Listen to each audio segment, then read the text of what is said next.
Hi everyone, I'm really excited to have the opportunity to be able to speak with you. My name is Grant Weldon, and I'm going to be a senior this year at the University of Michigan, where I'm majoring in physics and mathematics. And I'm going to tell you a little bit about myself. So at Michigan, I'm the president of the Society of Physics Students, which I joined during my freshman year.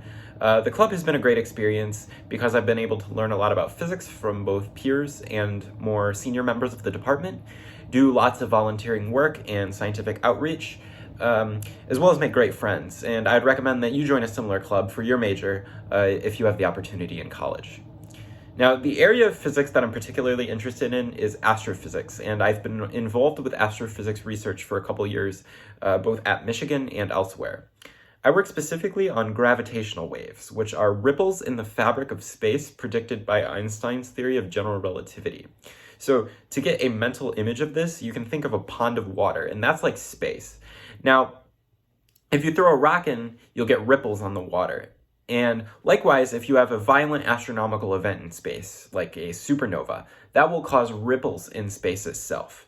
And these waves travel throughout the universe, just like ripples travel across the surface of a pond, and can be detected on Earth with giant lasers. This is an entirely new way of doing astronomy because traditionally we use telescopes to see light from astronomical objects, but now we can use gravitational waves to understand new processes that we couldn't see with light, such as the collision of two black holes, which don't give off any light. Now, at Michigan, I've worked with a professor as part of an international group called LIGO, which detects and studies gravitational waves. I've worked particularly on studying neutron stars, which are very, very dense stars made almost entirely of neutrons that possess extreme gravity. Last summer, I had the opportunity to go to Rome, Italy, where I worked with another group called Virgo, which operates a gravitational wave detector in Pisa, Italy. And right now, I'm an intern with the NASA Gravitational Astrophysics Laboratory working on the development of LISA, which will be a gravitational wave detector in space, sort of like the Hubble Space Telescope, but for gravitational waves. And it's set to launch in 2034. And after I graduate, I hope to get a PhD in physics and continue studying gravitational waves. So that's a little bit about me and what I'm interested in. Thank you for listening. And I encourage you to just jump in and get involved with similar things, whatever you're interested in when you get to college. Sometimes STEM, balancing all these things can be very difficult, but it's also tremendously rewarding. I decided to pursue a career in STEM because science drives humanity forward. It unlocks new knowledge about how the world works, and discoveries in science lead to technology that make life better. And with science, we can make informed decisions on things like climate change and, most recently, pandemics. I also think it's really cool how we can represent abstract notions about how the world works in the language of mathematics. I chose my field of astrophysics particularly because advances in space science serve to inspire and unite people. For example, the moon landing brought people across the world together to appreciate what humans can do if we work together. And the recent image of a black hole served a similar purpose, sort of a monument of scientific achievement. Lastly, I chose to go into STEM because the day-to-day life appealed to me, especially the idea of collaborating with other passionate scientists around the world on a daily basis. And plus, STEM skills are transferable between jobs, so you can always change what you're doing and work on lots of different and interesting problems throughout your life. So I work in physics, and people are doing a lot of really, really cool things in physics. When I was in high school, I didn't even know people could be a physicist, let alone what sort of things they were working on. So I'm really excited to be able to share some of these with you. So there are a number of subfields of physics. I work in astrophysics, which studies the physics of things in space, such as stars, planets, supernovae, black holes, as well as the entire universe. And not only can we learn more about these objects, but we can also use their interesting and novel properties to learn more about physics itself. You may have heard about dark matter, which binds galaxies together, and dark energy, which pulls the universe apart. And understanding these two mysterious entities is an open problem in physics because we don't know what either of them actually are. Another subfield is particle physics, which seeks to understand the building blocks of nature according to the laws of quantum mechanics, which describes the behavior of really tiny things. And so to illustrate, for example, atoms are made of protons, neutrons, and electrons. Electrons are a fundamental particle as far as we know, meaning they can't be divided up anymore. But protons and neutrons are actually made of quarks, which are bound together by a particle called a gluon. And so there are tons of strange particles that interact with each other in different ways, and particle physicists try to study these things. In 2012, for example, an international team of scientists discovered the Higgs boson, which is a particle that gives mass to other particles. And so there are a number of other subfields of physics. These are the two that I know the most about. But there's lots of great work being done elsewhere in the fields of biophysics and condensed matter physics and a number of other fields. One cool thing to note is the role of computation in physics and all of science, really.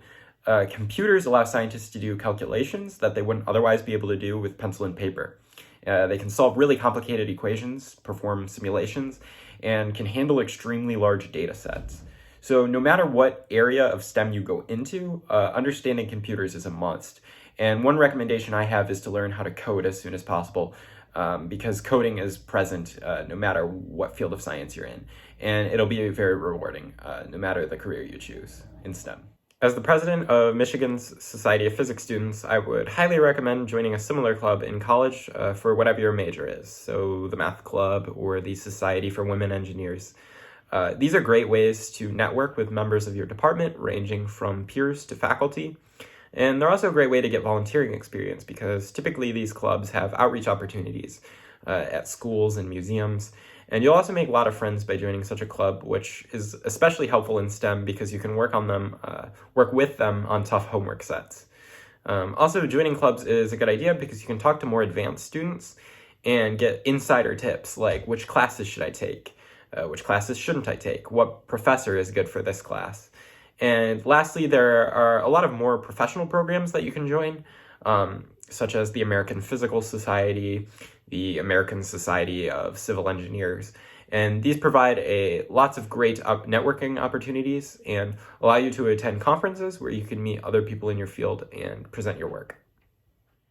There are lots of ways to start working in STEM and earning while you're still in college. I'll talk primarily about research opportunities because that's what I know the most about. But pretty much every tech company, such as Google or IBM or SpaceX, offers some sort of internship program, especially during the summers. Now, to make money during the school year, I would recommend doing research with a professor at your school, which is something I've done for the past 2 years. To do this, you should look on your department's website. And so if you're a physics major like me, you should look at your school's physics department website. And on the website, there will be a list of faculty members, so professors, research scientists, and it will contain a bio of the topics that they're investigating. And so if you find any that interest you, or say you are specifically interested in quantum computing, you should look for professors that do quantum computing. And then you can go ahead and just email those professors and express your interest in working with them. Sometimes you'll have to email several professors before being accepted, but this is a common thing to do in most fields.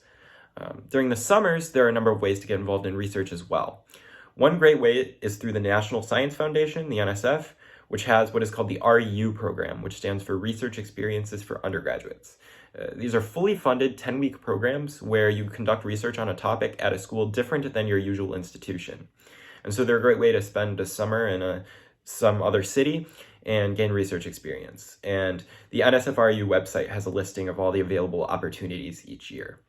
And there are other science agencies such as the Department of Energy, which operates the national laboratories, or NASA. These offer internships as well, and you can check their websites to learn more.